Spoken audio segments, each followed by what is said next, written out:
So welcome to Jumbo IS and welcome to our lecture series called Daily News and Shorts. In this lecture series, we cover a particular day's current affairs in a very short span of time. Now look, Saturday's current affairs were not uploaded because Saturday was not that heavy as far as current affairs are concerned. Therefore, we have combined whatever topics were there in Saturday's newspapers with today's newspaper. Okay, so today is going to be a hefty lecture because it combines Monday's topics, that is today's topics, as well as Saturday's topics. Okay, 26th of July's topics. Clear? So be ready for that. All right. Now, needless to say this, okay, you have to revise this lecture also. Just after watching it, you have to revise it as well. And you can revise it from the notes provided by us, and those notes are shared on our Telegram platform. The link to our Telegram channel is provided in the comment section below. I have to remind you of this because many of you do not revise these current affairs, and that is a big mistake that you're committing. That is why at the beginning of every lecture, I have to remind this to you. All right. Some of you might get irked by this, but well, it is an important announcement that I have to make every time I start this lecture. All right. Okay. Now let's begin this lecture. But first, let's take a look at the list of topics that we shall cover today. Okay.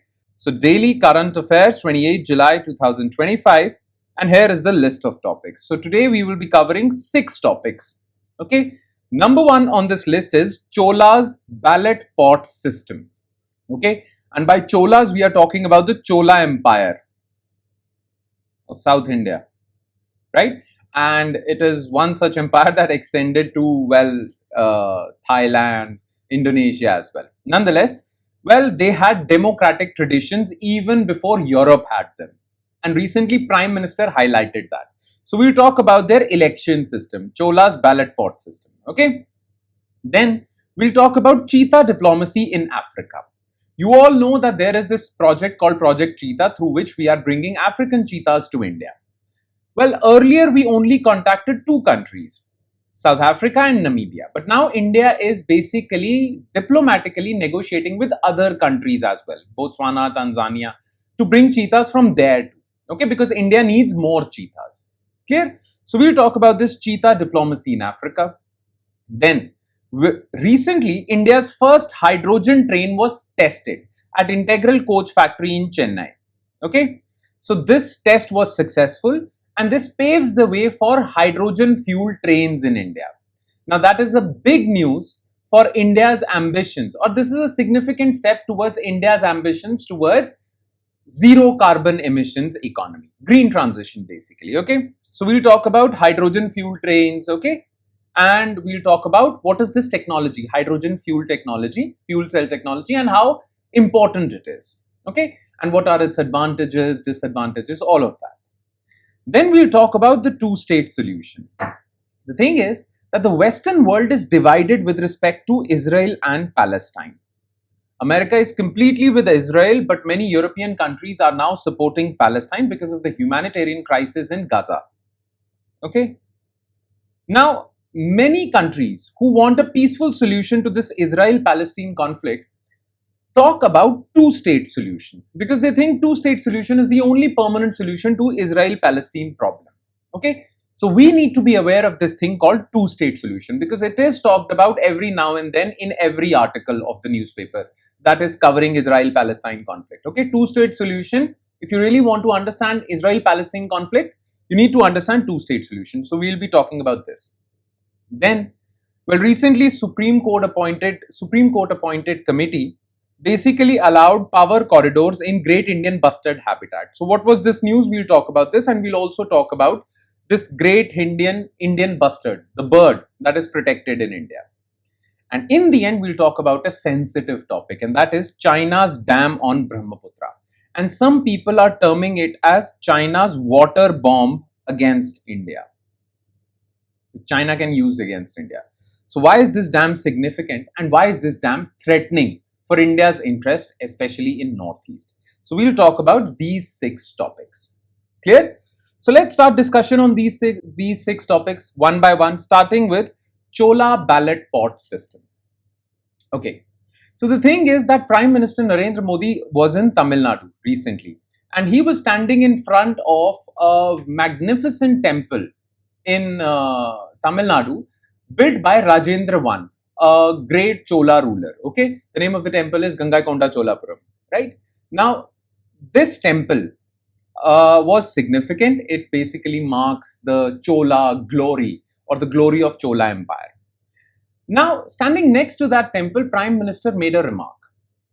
Prime Minister said that look, globally, everywhere in the world, well, Magna Carta of 1215, okay, Magna Carta of United Kingdom is celebrated around the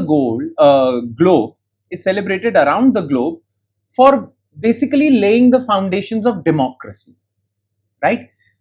Generally, it is said that Magna Carta was the first document laying the foundations of modern democracy. But Prime Minister said that people are forgetting the democratic foundations and the democratic administrative systems that Cholas built between 9th century and 13th century. Okay, people talk about Magna Carta, people talk about UK, people talk about Europe and their contributions to democracy.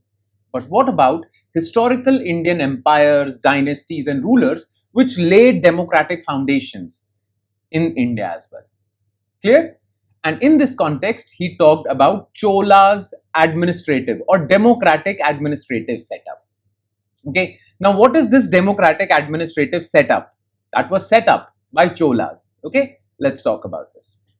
So Chola's ballot pot system. This ballot pot system is basically a system of elections. Okay, now Chola Empire ruled much of South India between 9th to 13th century CE. Okay, I mean their glorious days were between these two. This period was in this period, right?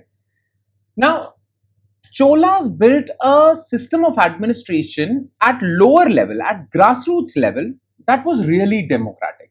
Okay, like we have grassroots level of panchayats. Okay, we have a democratic system at grassroots level, right? In rural areas there are panchayats. And in urban areas, there are municipalities, municipal corporations, right? Similarly, at village level or at local level or at grassroots level, Cholas also built a similar system, okay? And that system was democratic. No doubt, the central system was monarchical, okay? There was a dynasty. No doubt that was the case. But at the grassroots level, system was way more democratic. And that is why we need to credit Cholas for this democratic order. Okay, if we are talking about historical contributions to democracy, and in that context, if we talk about Magna Carta, we should also talk about Cholas, right? Now, what was their system? So, Chola administration. So, the details about this administration comes from an inscription which was written during Chola period. Okay, now this inscription was found in Uttaramerur village, which is in Kanchipuram district. Okay, and this gives a detailed breakdown of Chola administration at grassroots level. Okay, now within the Chola Empire, especially the Indian portion of Chola Empire, well, there were two types of settlements. Okay, Brahmin villages and non-Brahmin villages. In every village, there was a village council which took major decisions for that village. Okay. Now, the village council in Brahmin villages was called Sabha and in other villages was called Ur. Okay, and this village council was an elected body.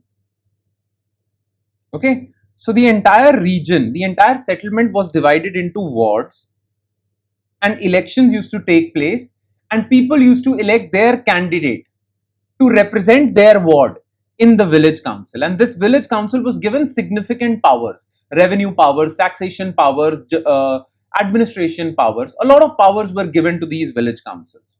So their elections were significant and their elections were similar. Okay, the entire settlement was divided into constituencies. Each constituency would elect their representative and that representative would represent that constituency in the village council. Clear? Now, the election system was known as the ballot pot system. Okay, Kuda Volai system. Now, Kuda Volai system, basically Kuda means pot and Volai means palm leaves. So, on the palm leaves, the candidate's name was written. Okay, so you would vote for a candidate, you would write the name of your favorite candidate and drop that palm leaf in this pot. Okay, Kudavolai system, and then counting would take place. A boy who would be impartial would count the votes and declare the victor, okay, in full public view. So counting would take place in full public view. So this was their ballot system, okay, ballot pot system. So the ballot was a pot and the votes were cast on palm leaves. So this was their Kudavolai system, okay. Yeah.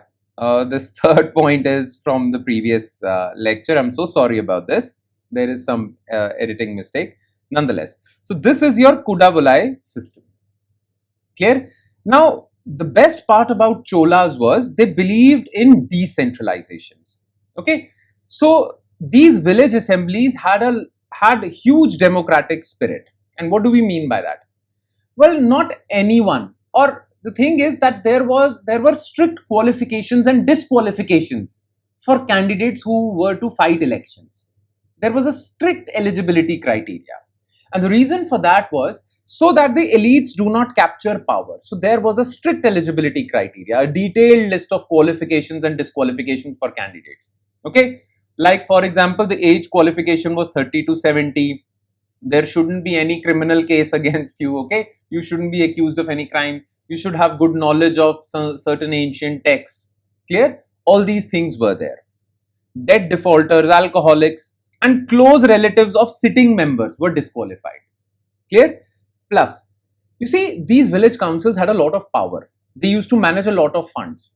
So every year there would be mandatory audits of their spending. And if it was found that a particular village council member is accused of misappropriation of funds, then he would be disqualified for future elections. You see how accountability was ensured. And Cholas were known for decentralized administration. Okay, they would create units and they would give powers to those decentralized units. The imperial rule of Cholas was basically solidified because of two reasons. Reason number one, conquest, wars and conquest. Reason number two was this decentralized administrative setup. Okay, so we should remember, well, the contributions made by Indians to the modern democracy, right? And we should not only remember, we should also make the entire world aware of these contributions. Make sense, right? So this was what Prime Minister was hinting at. Clear? Though, one word of caution, the Chola society was not, completely egalitarian society, okay? However, the Chola system was far from egalitarian in modern sense. It excluded women, laborers and landless people. Okay, there was one qualification that you need to possess land also. That was also there. So you can't call it egalitarian, but yes, there were some instances of democracy, okay? Or democratic roots were solid. Yes, there were some faults like these, but still, back in those days, it was a big thing. It was a far progressive thing as compared to the peers of Chola Empire, right? Okay. Now let's move on to second news item, and that is cheetah diplomacy in Africa. You see, cheetahs, well, there were two types of cheetahs in the world, okay? Asiatic cheetahs and African cheetahs, okay? Now, Asiatic cheetahs used to roam around in India. Their natural habitat was India, okay? But Asiatic cheetahs became extinct in 1952 from the Indian subcontinent. So, from 1952 onwards, Indian subcontinent did not have any Asiatic cheetahs. Therefore, recently, Government of India decided to introduce cheetahs into India's habitat. But Asiatic cheetahs are extinct. So what can we do? We will bring or translocate African cheetahs from Africa to India and repopulate this entire region of India with African cheetahs. Okay, the name of this project was Project Cheetah. It was implemented and it is still being implemented by National Tiger Conservation Authority. And under this project, well, India will do deals with African nations which have cheetah populations. Okay, now under this project, so far, 20 African cheetahs have been translocated from Africa to India. And in India, they are kept in Kuno National Park in Madhya Pradesh. Okay, now out of these 20 African cheetahs, were brought from two countries, South Africa and Namibia. But the thing is that a new government came to power in South Africa, and that government is not that interested in translocating cheetahs from their area to India. They're not that interested in that, okay? But India needs more cheetahs to repopulate this region again with cheetahs, right? That is why India is negotiating deals with other African countries that have these cheetah populations. Botswana, Tanzania, and others. That was in the news, okay? But it is important for us to know, or we need to lay special focus on Project Cheetah as well. As far as the news part is concerned, it is over. But what is Project Cheetah? Okay, let's talk about it. So, cheetah diplomacy in Africa. So, what was in the news? Over the past 2 years, India has been working its diplomatic channels with Botswana, South Africa, Kenya to replenish its African cheetah population under Project Cheetah. Okay, as many as 20 cheetahs have already been brought to India, but only from two countries, South Africa and Namibia. Now we are searching for other partners, other African partners as well. Okay, these 20 cheetahs were kept in Kuno National Park in Madhya Pradesh. So far, this is the situation. Now about Project Cheetah. So it is the world's first carnivore continental translocation project. So this would be the first time that a carnivorous species would be translocated from one continent to another. And by translocation, we don't mean that we are bringing these animals to put in zoos. Okay, we are not bringing these animals to put in zoos. We are bringing these animals to repopulate our own continent. That is why it is called translocation project. So this is the world's first carnivorous continental translocation project. And which is the carnivorous species we are talking about under this project? Cheetahs. Okay. Now this is implemented by National Tiger Conservation Authority. Okay. This National Tiger Conservation Authority is a statutory authority. That means it is created under a law of parliament. The purpose is very simple: to restore cheetah's historical range in India and ecological role within India's ecosystem. Once a species goes out of or becomes extinct from an ecosystem, the role performed by that species in that ecosystem also vanishes. India wants to restore the role played by cheetahs in India's ecosystem. India wants to do that. That is why we have launched Project Cheetah. Clear? Now, so far we have brought cheetahs from Namibia and South Africa. Now, this seems fine. Okay, this seems very nice. This project also seems very nice. Okay, that's a good thing that we are repopulating our ecosystem with more species. That's a good thing. This project is not well short of its challenges. What are the challenges that this project faces? So let's look at some of the challenges. First of all, intercontinental translocation is really difficult because those cheetahs, African cheetahs, are used to African habitat. They would really struggle in Indian habitat, and that is why we need to take extra care of these cheetahs when they're brought to India. Okay, we need to take care of their prey base, their diet, their range, all of these things. Okay, so this is the first time a large wild carnivore has been reintroduced across continents, making it a complex undertaking. So the challenge is huge. Then most of these cheetahs, out of these 20 cheetahs that were brought to India, most of them have died. Maybe they were not able to cope up with Indian habitat. Okay, so that brings into the question the viability of this project. And then social and environmental cost. Some studies have highlighted concerns about the project's potential impact on local communities. Local communities are being harmed. Forest-based communities are not happy about this project. Plus, introduction of a new species basically destabilizes the existing balance between predators and prey in that area. That has to be taken care of. So these are the challenges. Clear? Now let's quickly shift our focus to third news item, and that is India's first hydrogen powered train.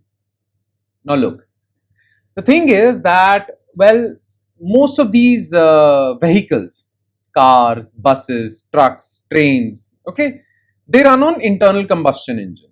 Okay, what happens is fossil fuel is burnt and it produces energy. So fossil fuel can be coal, fossil fuel can be petrol, diesel, anything. So fossil fuels are burnt, they produce energy and your car moves forward. That is internal combustion engine.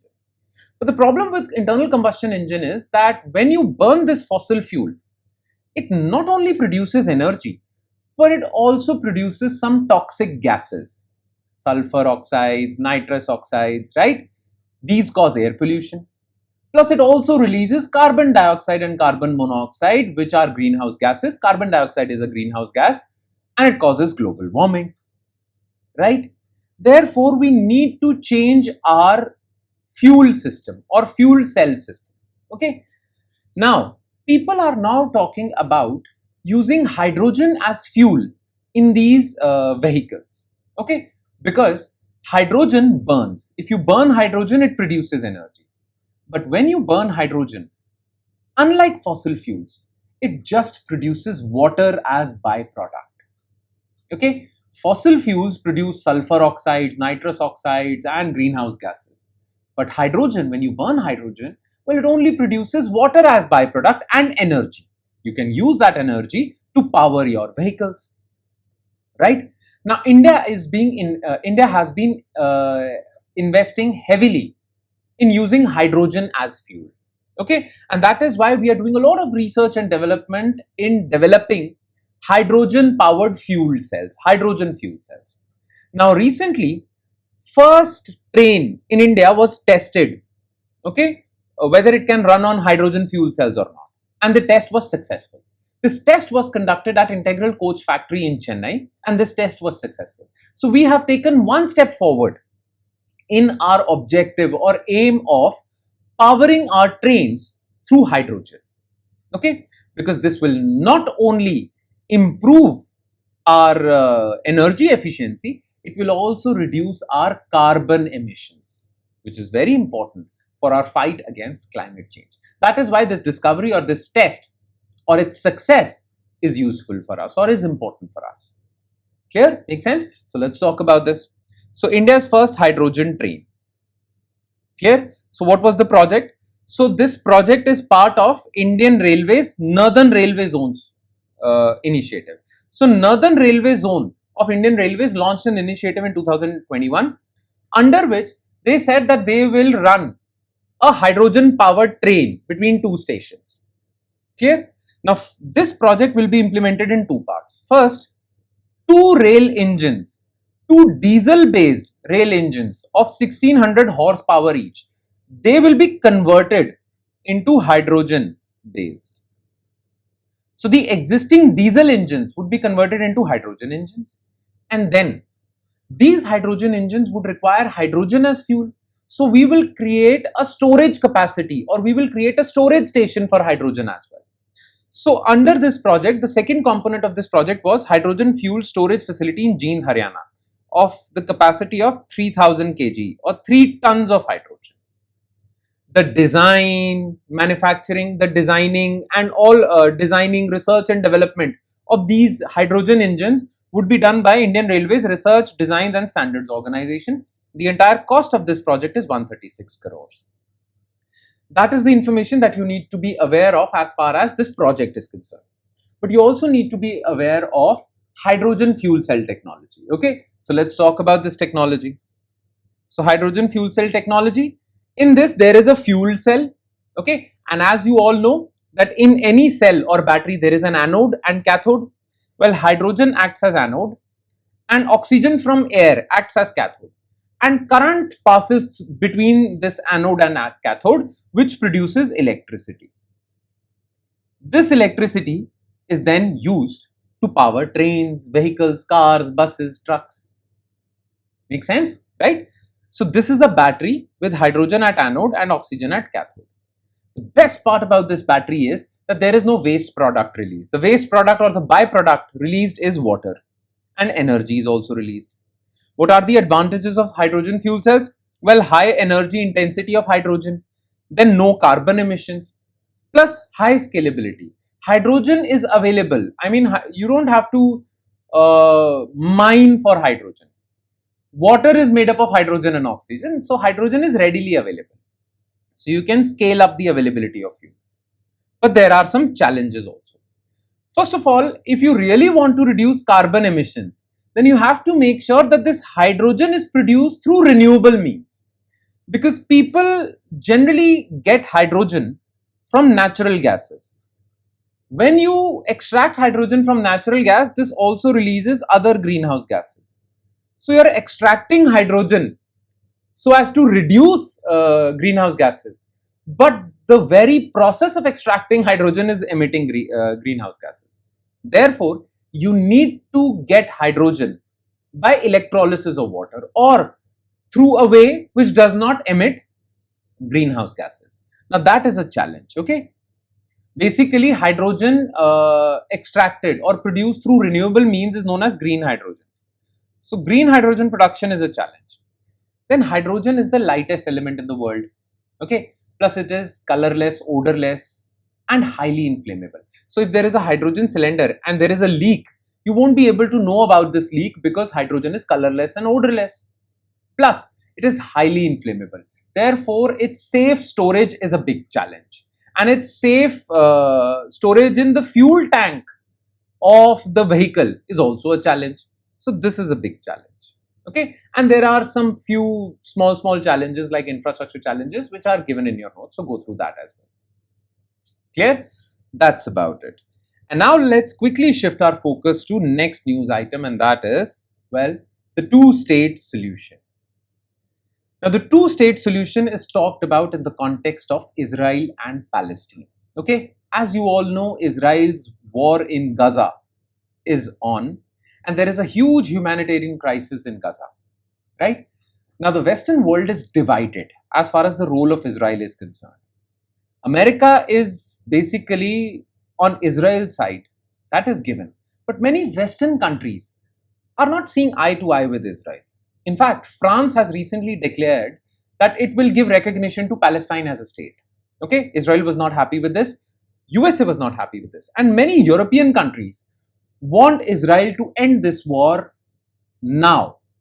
Okay, they are telling Israel to end this war because it is creating a huge humanitarian crisis. Clear? And everyone knows that the long-term end to this conflict between Israel and Palestine is the two-state solution. Now, what is this two-state solution? And is it possible now? As you all know, that in that area, Israel is the only recognized state. Palestine is not a recognized state. Okay. What two-state solution says is that, well, the entire region should be partitioned. There should be an Jewish state living side by side with Arab state. That will be Israel. That will be Palestine. This is the two-state solution. And the idea was given in 1947. But it is far from being implemented. Okay, so let's talk about the history of two-state solution, because this word two-state solution is thrown around every now and then in every article. So you should be aware of this, okay, because only through this you'll be able to understand the conflict between Israel and Palestine. Clear? So let's talk about the two-state solution. Clear? Now, before 1940s, there was this state or there was this region called Palestine. And this Palestine region was under British rule, British colonial rule. Okay. Now, this Palestinian state was an Arab state. It was an Arab country. Over here, there was a city called Jerusalem. This Jerusalem city is important for Jews historically and religiously. It is also important for Muslims also. But currently in 1940s, Muslims are, well, inhabiting this place, Palestine and Jerusalem and everywhere. Now, what happens in Europe? Well, Jews are being persecuted, okay, by many people, but Hitler, more importantly Hitler. Therefore, many Jews run away from Europe, okay, and they are basically bargaining for a safe haven for them. Because Jews have a history of being persecuted in almost every country, except India though, okay? They have a history of being persecuted. That is why in 1930s and 1940s, there was this huge demand for a Jewish homeland, a country for Jews, okay? This movement, this political movement was known as Zionism, Zionist movement, okay? Now, this Zionist movement said that we want to establish a separate Jewish homeland. And they found a place. And that place was in and around Jerusalem in Palestine. Okay? Because they said that Jews have a historical affinity with this land. This was the land where Jews were settled 2000 years ago. Clear? So they have this historical affinity. Therefore, the Zionist movement basically says that all the persecuted Jews in Europe and many parts of the world, they should come to this place, migrate to this place and create your own Jewish homeland. Clear? Now, currently this area is under British rule, right? But waves and waves of Jewish migration to Palestine starts. And in 1940s, there is a very bad situation. The local Arab population is not happy that so many Jews are coming to their land.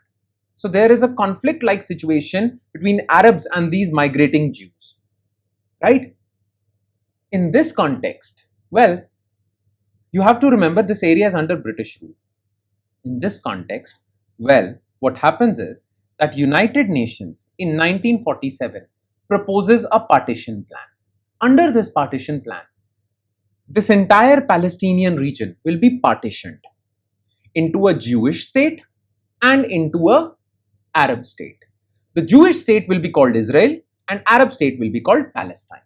This was the partition plan given by UN. Okay. Under this partition plan, 56% of the territory would go to Israel and rest 44% territory would go to Palestine. Right? This was the partition plan. Now, Israel agreed to this partition plan, but Arab League, the League of Arab countries surrounding the region, they rejected this plan and they were not happy with this plan. Then, in 1948, Israel declared independence as per this partition plan. The Arab countries, the neighboring Arab countries who were part of Arab League, they were not happy with this. Therefore, they invaded Israel. Okay. When they invaded Israel, Israel defeated them resoundingly. And earlier, they were taking 56% of the territory. But after this 1948 war, now they controlled 77% of the territory. Okay. This 77% of territory was occupied by Israel.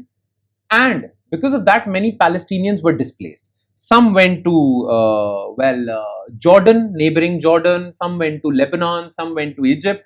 And some were concentrated in Gaza and West Bank. Now, West Bank was under Jordanian control and Gaza was under Egypt control. Then, Arab states were not happy with this situation. Therefore, Arab states decided to attack Israel one more time. The very famous 1967 war, also known as the Six-Day War, they attacked Israel. All these Arab states got together and attacked Israel simultaneously. Israel defeated them. Famously, they say in 6 days. Okay. So, after that war, Israel occupied Gaza from Egypt and West Bank from Jordan. Now, what is the situation post 1967? Palestinian refugees are basically concentrated in Gaza Strip and West Bank. Though this territory is controlled by Israel, it is not controlled by any other country.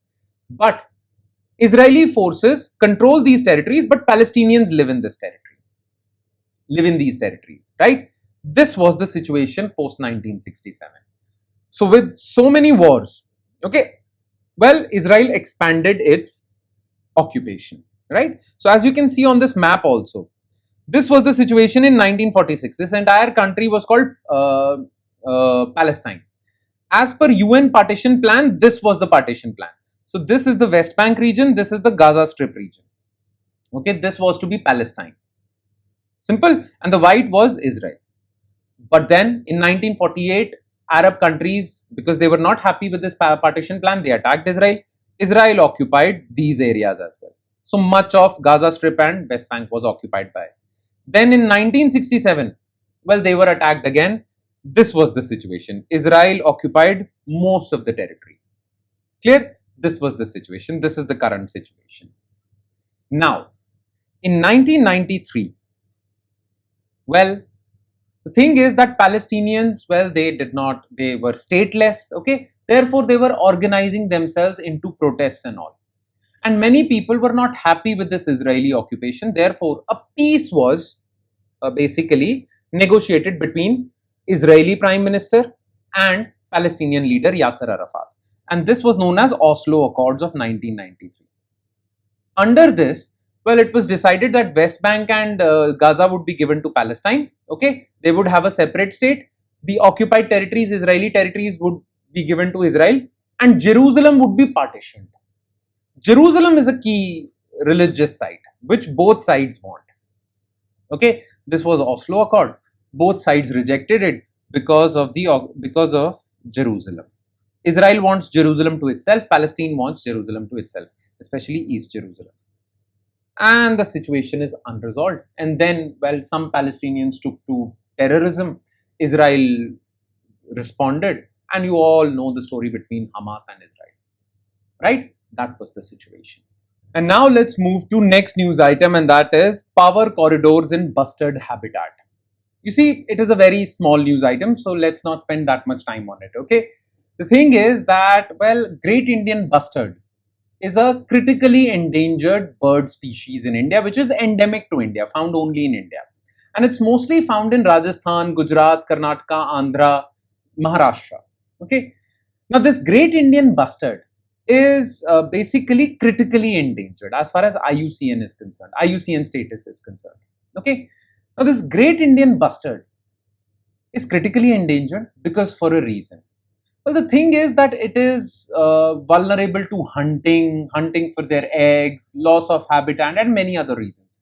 But one of the biggest reason is that these electricity transmission lines, well, they basically restrict their mobility. What happens is that Great Indian Bustards are not that good at seeing far. So they generally collide with these electricity transmission lines and die. That is a very big reason why these birds are dying. So much so that their numbers in India are even less than 150. That is why they are critically endangered. And they are a significant bird because, well, it is one of the largest bird that can fly. Generally, huge birds cannot fly. It is a bird that can fly and it is large. Clear? It is also the state bird of Rajasthan, and it was very close to become the national bird of India, right? So it is a significant bird. And what happened was that, well, these birds are mostly found in protected areas of Rajasthan and Gujarat, like Kutch Wildlife Sanctuary, Desert National Park, all these areas. Now, through these areas, some electricity transmission lines also pass. Clear? And these birds collide with them. Therefore, in 2021, it was decided that let's move all these cables underground. Okay, Supreme Court passed an order. But then many electricity companies said that this is unfeasible. That would increase their economic cost immensely. And it is not possible to do so. Therefore, you have to find a way out. Therefore, in 2023-24, Supreme Court constituted a committee to give recommendations. And that 7-member committee gave its recommendation. As per those recommendations, you will create specific zones within the habitat of Great Indian Bustard from which these electricity lines can be passed or they can pass. So you will do a proper zoning.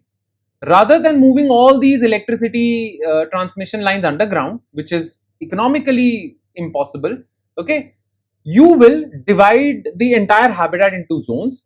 Some would be priority areas where nothing would be allowed, and some would be additional areas where electricity transmission lines would be allowed. Okay, that was in the news.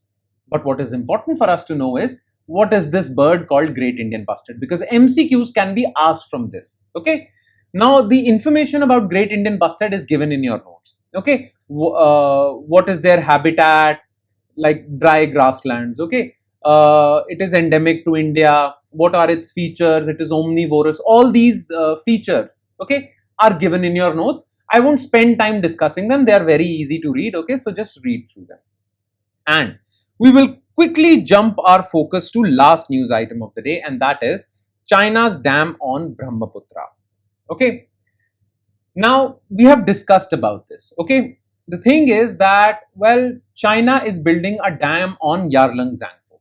Now, Yarlung Zangpo is a river that when it enters India into Arunachal Pradesh, it becomes Siang, and when it enters Assam, it becomes Brahmaputra. And Brahmaputra is the lifeline of northeastern region, entire northeastern region, especially Assam. Clear? Now, China is building a huge dam on it. And some people have termed this action of China as a water bomb. China is creating a water bomb against India.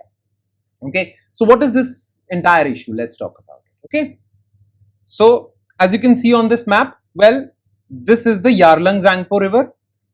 At this area, as you can see, this area is known as the Great Bend, because at this area, the Yarlung-Zangpo river sharply bends southwards and enters Arunachal Pradesh as Siang River. Okay, then this Siang River receives waters from many tributaries, from monsoons, and then it enters Assam, where it becomes Brahmaputra River. Okay, this Brahmaputra River flows through India and enters Bangladesh. In Bangladesh, it is known as Jamuna River. Right? That is the thing. That is the information that you should be aware of as far as Brahmaputra is concerned. Now, China is building a huge dam, okay, at this region, at the region of Great Bend. Now, when this project will be completed, this will be the largest dam in the world. Largest dam in the world. Currently, the largest dam in the world is also with China. It is known as the Three Gorges Dam.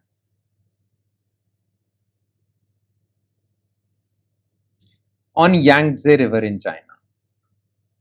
Okay, but when this project will be completed on Yarlung-Zangpo, this will be the largest dam. Okay, it will have the capacity to produce 60 gigawatts of electricity.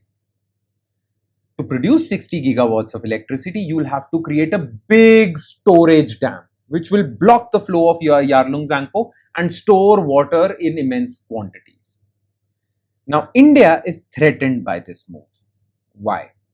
First of all, what will happen is that by building this dam, China will block the flow of Yarlung-Zangpo river. So the flow of Yarlung-Zangpo river in India would be restricted.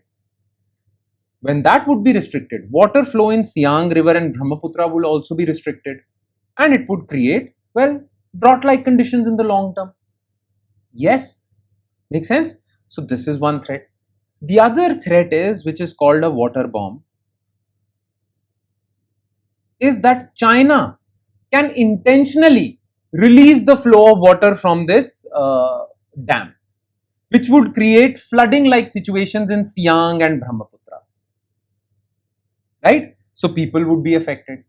And even if China doesn't release this water intentionally, this Tibetan region is prone to earthquakes. If there is an earthquake, there is a dam leakage, there will be a flood-like situation. So it is very risky for India. Okay? India is really threatened.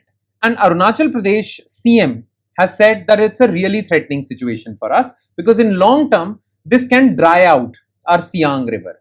And China can use it as a flooding tool to flood us. But Assam Chief Minister is not that worried. He says that yes, we can understand about Siang.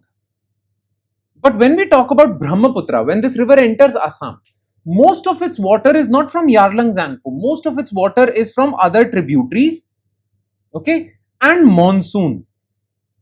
So even if China stops the flow of Yarlung-Zangpo, Brahmaputra will still have water flow. That's what Assam CM says. Okay. And he also said that Brahmaputra is used to flooding and many people lose their livelihoods because of that. If China will restrict some flow, this will actually help us. That's what Assam CM is saying. Nonetheless, it is an alarming situation. Now, what is India doing to solve for this alarming situation? So first of all, India is building a dam in Arunachal Pradesh known as Upper Siang project. Now, under this Upper Siang project, we are building a dam on our side. So if China uses its water bomb, this dam will protect us from this extra flow. And when China restricts water, this dam will have storage capacity to increase the flow. You understand? So we are building our own project. Plus, Indian government is also thinking about connecting Brahmaputra and Ganga with water channels, canals, so that if there is surplus water in Brahmaputra, that can be transferred to Ganga basin. So this can help.